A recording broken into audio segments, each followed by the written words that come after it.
A big announcement from a local manufacturer that will benefit area high school students. And the need for blood increases this time of year. When and where you can help. NBC 39 News begins now. Now, from your hometown news team in the heart of downtown Jackson, this is NBC 39 News at 6. And good evening, and thanks for joining us tonight. I'm Josh Egbert. And I'm Meredith Mitchell. A new STEM program is coming to Jackson-Madison County Schools with the help from local manufacturer. NBC 39's Jackson Overstreet has more in tonight's top story. Our mantra is providing options and opportunities for our students, and this program does just that. Toyota Boating is giving a $100,000 grant to the Jackson-Madison County school system to help launch Project Lead the Way, a STEM-based educational curriculum in the district's 5 middle schools. As we look to the future to build on our STEM program, this is a great foundation for us to start building upon. Project Lead the Way classes will start at all 5 middle schools in Jackson-Madison County School District this fall, giving those students an earlier look at the STEM field. Get to do hands-on things they get excited about and understand that it's a lot more than just book work. There's a lot of great opportunities that go along with this. Dr. Jones wanted to bring Project Lead the Way to JMCSS after working with it in the past. In my previous school district, had a pretty successful operation going on and a partnership with Lockheed Martin there in Huntsville and Project Lead the Way, and saw great results. Project Lead the Way also stands as a long-term investment in the workforce development by both the school district and Toyota Boating. They hope by getting students engaged with STEM courses earlier, more students will want to join the workforce in the 3 fields the program emphasizes: computer science, engineering, and biomedical science. We struggled to find the people with those qualifications, so we're hoping to, yes, increase the pipeline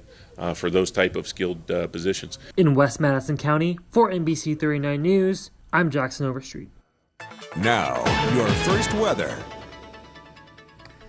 Hello friends, temperatures into the low 90s across much of West Tennessee today. Hot and humid, those heat index values upper 90s, even triple digits.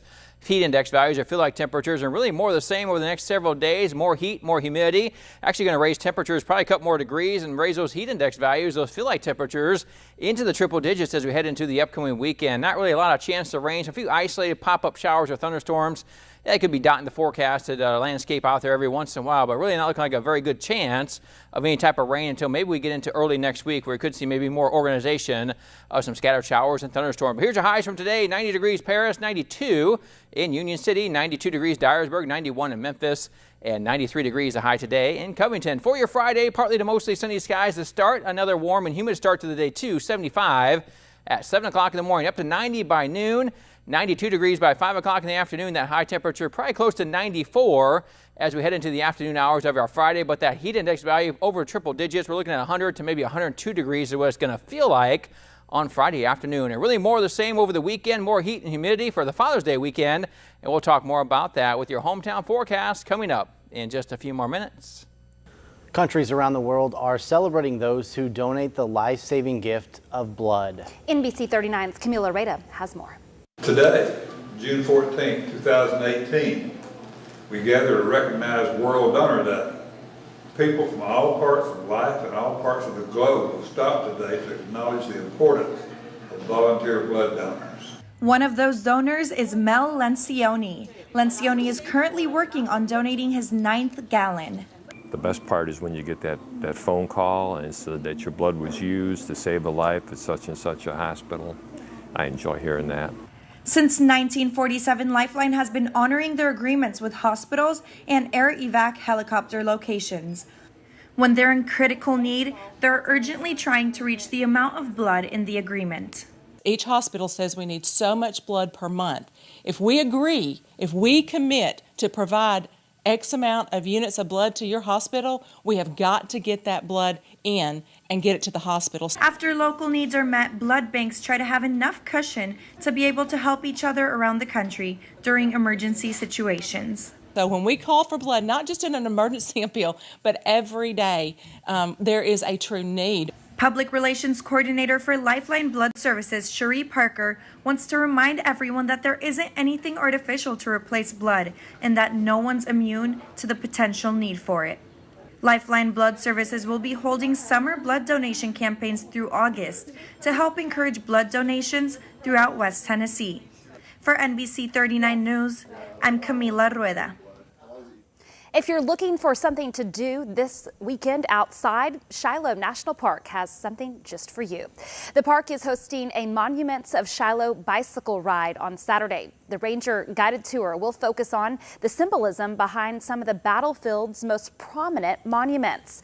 The bicycle ride will start at 10 o'clock Saturday morning and will last approximately 2 hours. Participants will need to bring their own bicycles, and you may register in advance by contacting the Visitor Center at the mover on your screen.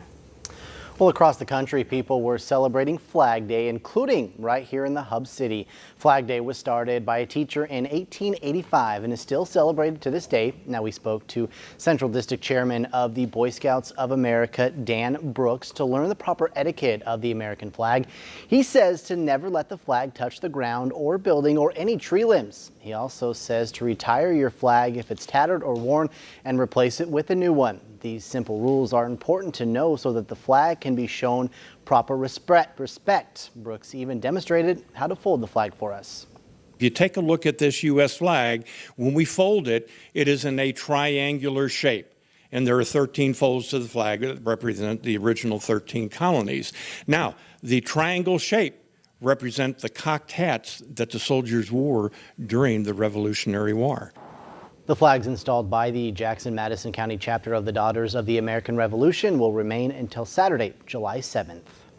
In consumer news tonight, credit card holders can expect to fork out more money in interest payments annually. Consumers are in store for higher interest rates on plastic. This after the Federal Reserve raised its benchmark interest rate 1/4 point. According to Compare Cards, the rate hike will result in an estimated $2.2 billion alone in interest payments for cardholders with balances. And if there are 2 more rate hikes as forecast, it could boost interest paid on credit cards to roughly $10 billion next year. Compare Cards says average interest rates could go up within 2 billing cycles. Well, there's some more good news for the economy. According to the Commerce Department, retail sales rose by 0.8% in May, the largest increase in 6 months. Despite rising gas prices, consumers spent more at home and garden stores, restaurants, and clothing stores. The increase is fueled by steady job gains, tax cuts, and strong consumer confidence. Retail sales provide an early read on consumer spending, the principal driver on the U.S. economy. Store purchases account for about 1/3 of consumer spending, while money spent on services like mobile phone plans and landscaping make up the remaining 2/3.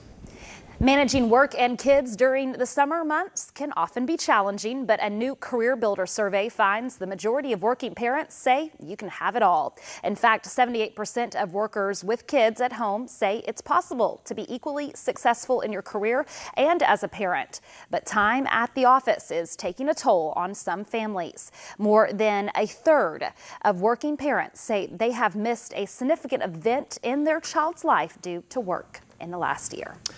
Well, still to come here tonight on NBC 39 News, the Justice Department releasing its report on the FBI's handling of the Hillary Clinton's email. What that report says about former FBI Director James Comey and how it may have impacted the 2016 presidential election. In case you were missing summer, we definitely have summer back in the forecast the next several days. Heat and humidity are returning to West Tennessee. Heat index values over the weekend could be in the triple digits. We'll talk more about that after the break.